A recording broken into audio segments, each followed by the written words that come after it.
In this video, I will show you how to hack your brain to create a long-lasting feeling of happiness and well-being, including tips for activating the feel-good brain chemistry, which can help improve your mood. Hi guys, I'm Pin, and today's video will be the first video of podcast that I haven't do this kind of video yet in my channel, but today I want to try something new and I want to be your friend while you are doing something. You might be doing your chores, eating something, washing the dishes, or anything. I want to be friend with you anywhere you are doing right now. So today's topic is about happiness chemicals. There are many kind of feeling science thing about chemical happiness thing, hormone.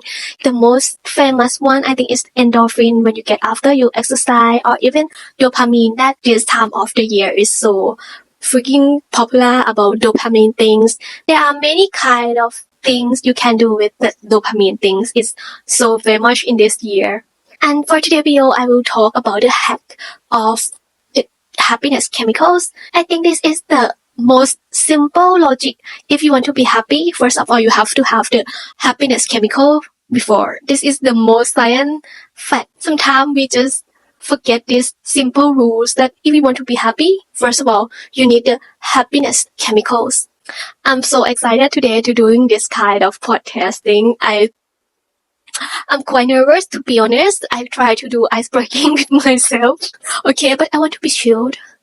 Nothing to be excited for. I want to be your friend. Just want some chill and happy moment. I don't want to be too formal, but somehow when we do this kind of podcasting, it's a little bit too serious. I want to talk about it a little bit about the background of the happiness chemicals thing.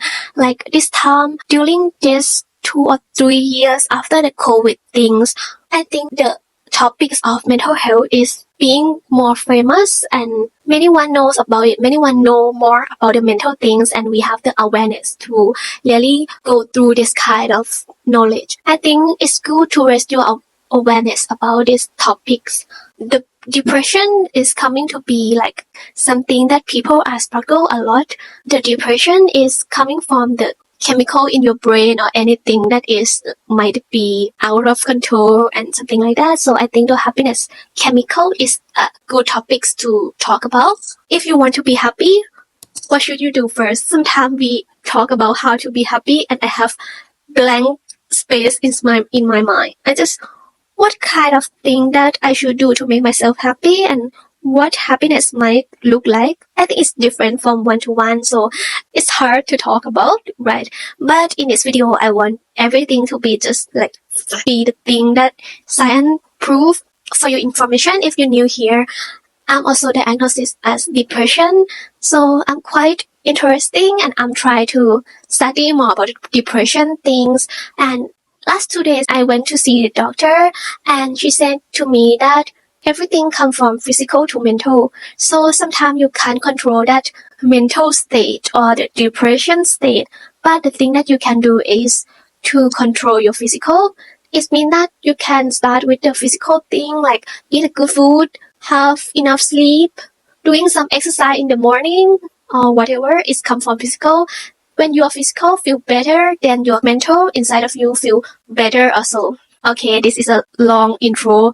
I want to skip to the part of happiness chemical. I will talk about what is this hormone acting for you, what kind of happiness they create to you, and what will happen if you lack this happiness chemical. And the last point is how to achieve these happiness chemicals. First of all, I want you to think of this happiness chemical as a dose that you just put inside of you, the dose thing, a shot that you have in the morning, detox shot, some kind of that.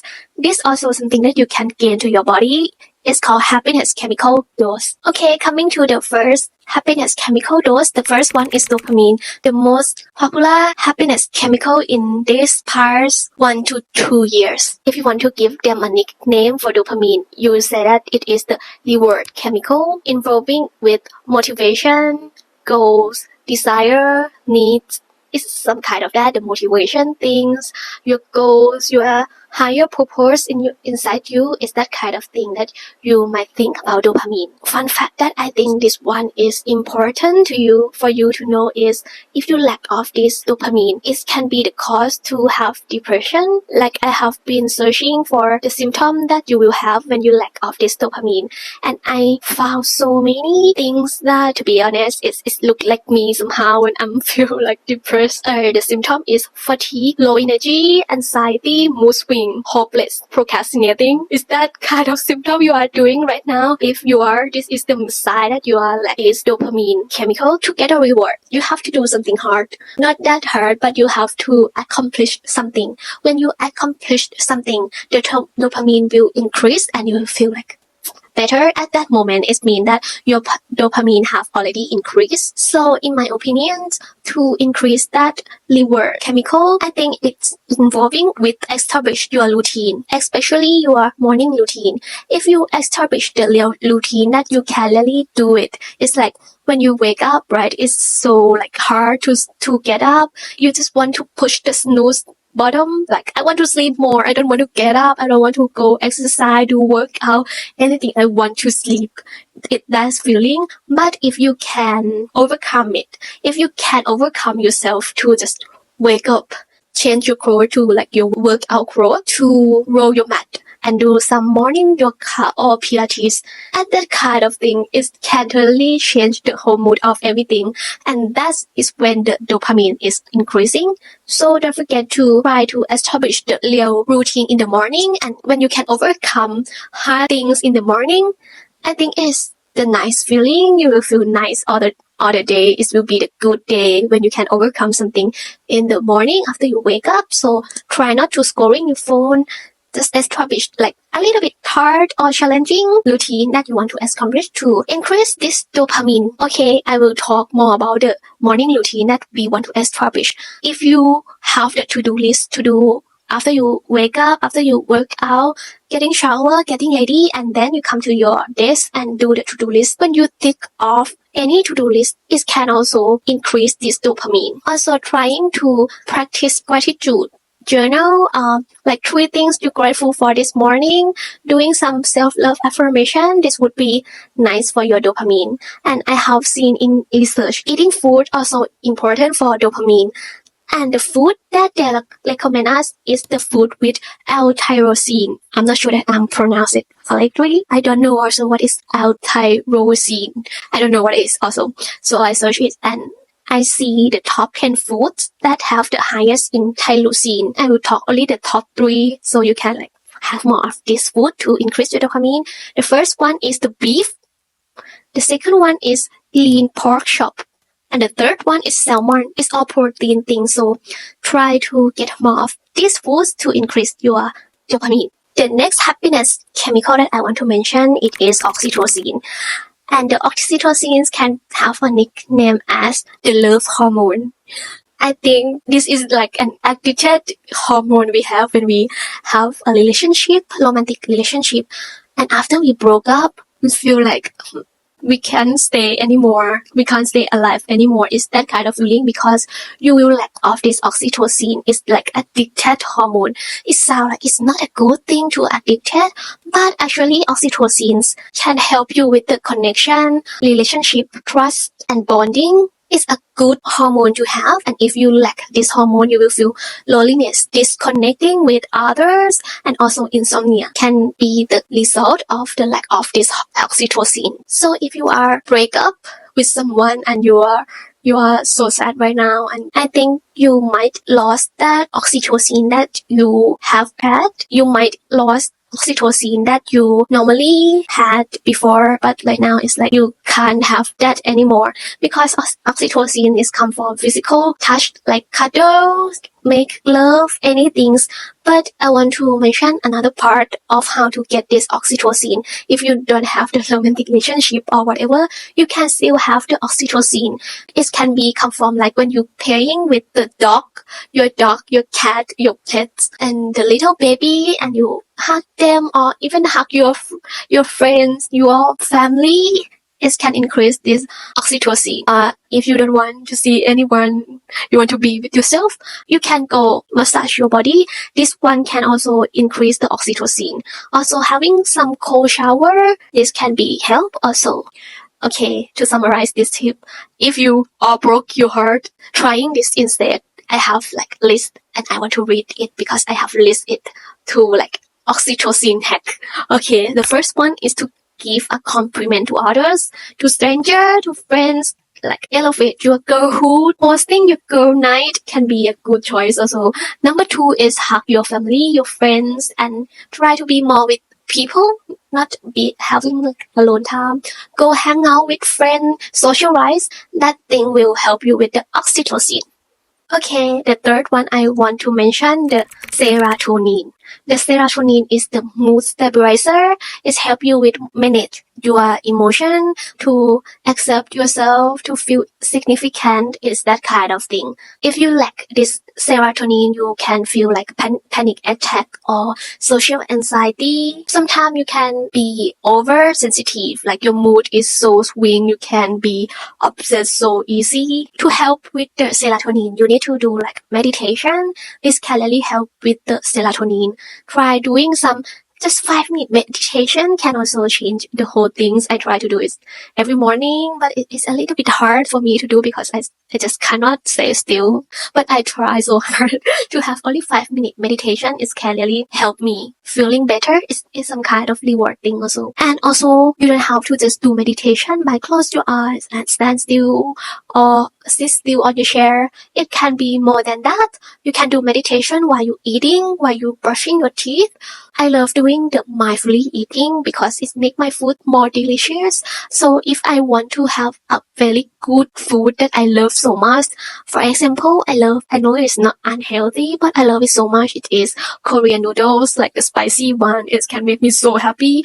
But if I eat that food and watching some series, and at the end when I finish the whole place, I feel so guilty. I eat too much. I feel like I'm doing something bad for my body. So trying like this kind of meditation when you are eating is like you eat with your conscious, full conscious. Be mindful about the texture, the taste of the noodles. Try to eat it slowly and sense those happiness in your mouth. It's so funny, but I love it. It can really change the whole thing. Just trying to impress and try to enjoy every bite that you have.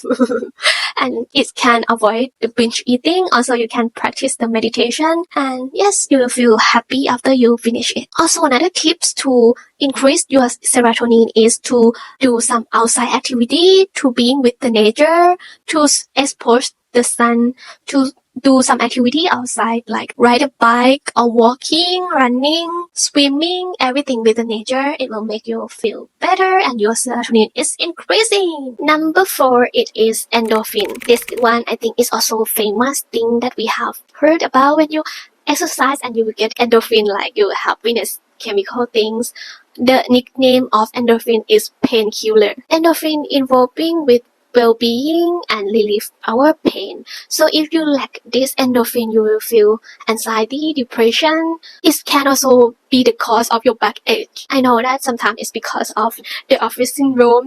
That is a super famous thing that nowadays we have. I also have the office syndrome with backache also, and neck and shoulder things. Try to balance this hormone. It's so important with your back.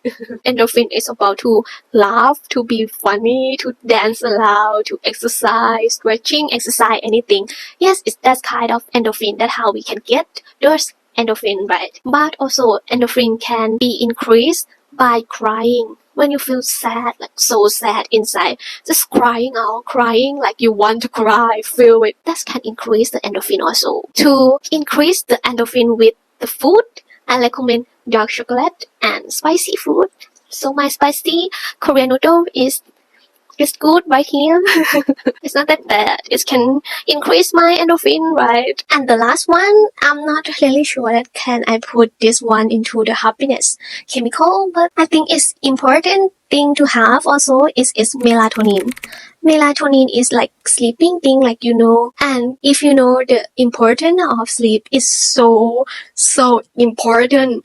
If I have to rank like priorities, the wellness thing, I will bring sleep into my first priority, because if when you have a bad sleep, it can increase like mood swing or headache, feel unmotivated and happy. Everything is come from you don't have enough sleep. So melatonin is a good thing to be like element of your happiness. So if you want to increase your melatonin, make sure you expose the sun in the daytime. Eating right thing, just expose the sun. It can really help with the melatonin at night.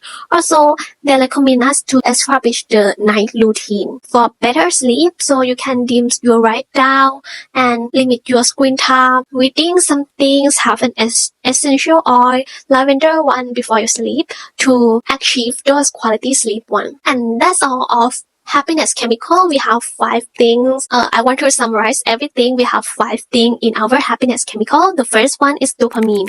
Dopamine is about your goal, your desire. It's called reward chemical. So this one, I recommend you to establish the real routine in the morning, so you can get those small win in the first thing when after you wake up, and you will have a good day. Number 2, it is oxytocin. As oxytocin is about love hormone to connecting with others. So if you want to have more of oxytocin, try to hang out with others, try to hug, physical touch with your family, your friends, or your lover if you have. And also you can give compliment to others, to strangers. It can also increase this oxytocin, the love hormone. Number 3 is serotonin. It's about mood stabilizer. It helps with manage your feelings, your emotion. It helps with the acceptance of yourself. So try to be with the nature, more expose the sun. Also trying the medication to help you with the serotonin. The 4th one is the endorphin. Endorphin is like a painkiller thing. So try having a food like dark chocolate and spicy food. Try to laugh when watching funny movie, dance aloud with your friends, or whatever, exercising, stretching your Pilates, whatever, that is fine. And the last one, melatonin. It is about sleep. So it is about to achieve the best quality sleep. So if you want to increase this melatonin, try the sun's exposure, establish the night routine. That's perfect for you to get those perfect sleep, best quality sleep that you want. And that's all of today's video. If you like this video, please comment below and talk with me. So I want to create more of this kind of video. I'm also happy to record it, and it's nice for me also to research this kind of thing because I want to share it with you. And if you have anything to share with me, you can comment below. I really love to reply all of your comment. I'm so happy to read all of it. Thank you so much for watching today's video. Hope you have a very happy life, having high dose of these happiness chemicals. I hope you have a wonderful life, and hope you enjoy listening to this kind of podcast video. And thank you so much for watching. Hope to see you again next time. Bye bye.